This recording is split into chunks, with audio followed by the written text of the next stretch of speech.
இந்த காலத்தில் கருப்பு கலருக்கு ஒரு வெறுப்பு ஆகி போச்சுங்க. சிவப்பு தான், ஆம்பளையாக இருந்தாலும் சரி பொம்பளையாக இருந்தாலும் சரி, சிவப்பு தான் வசதி. கருப்பாக இருந்தால் இஸ் பிளாக் அப்படின்றாங்க. எத்தனை பேர் கண்ணா கருமை நிற கண்ணா நானும் ஒரு பெண் அப்படின்னு சொல்லி அழுதுகிட்டு இருக்கிறாங்க. கருப்பு நிறம் எல்லாம் என்னை கண்டாலும் பொறுப்பார் இல்லை, உன்னை கண்டால் வெறுப்பார் இல்லைன்னு பாட்டெல்லாம் பாடிக்கிட்டு உக்காந்துருக்காங்கல்ல. அவங்கெல்லாம் இந்த பூமாதேவியைத்தான் பார்க்கணும்.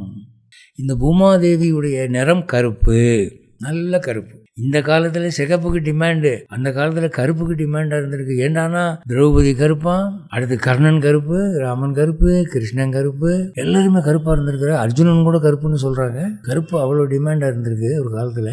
கருப்பை பார்த்து யாருமே டிஸ்குவாலிஃபை பண்ணதில்லை. அப்போது இப்போ எதுக்கு இவ்வளவும் சொல்கிறேன் அப்படின்னு சொன்னால், கருப்பாய் பிறந்திருக்கிற பெண்கள் எல்லாம் தங்களுக்கு கல்யாணம் ஆகணும்னா, கணவனுடைய அன்பு கிடைக்கணும்னா, தன் கலரை மைண்டு பண்ணாத ஒரு ஆம்பளை எனக்கு கணவனாக வரணும்னா இந்த அம்மா பூமாதேவி காலில் விழுந்து அழுங்க. அம்மா ஒன்றை மாதிரி நானும் கருப்பு, இந்த கருப்புக்கு பூரா இங்கே ஒரே வெறுப்பு, நீ கொஞ்சம் கண்ணை திருப்பு, எனக்கு நல்லது நடக்கணும்னு கேளுங்க. சும்மா மாப்பிள்ளை வந்து விடுவான், வீடு தேடி வந்து கதவை தட்டி கட்டிக்குவான். அந்த அம்மா மனசு வச்சா நடக்கும்.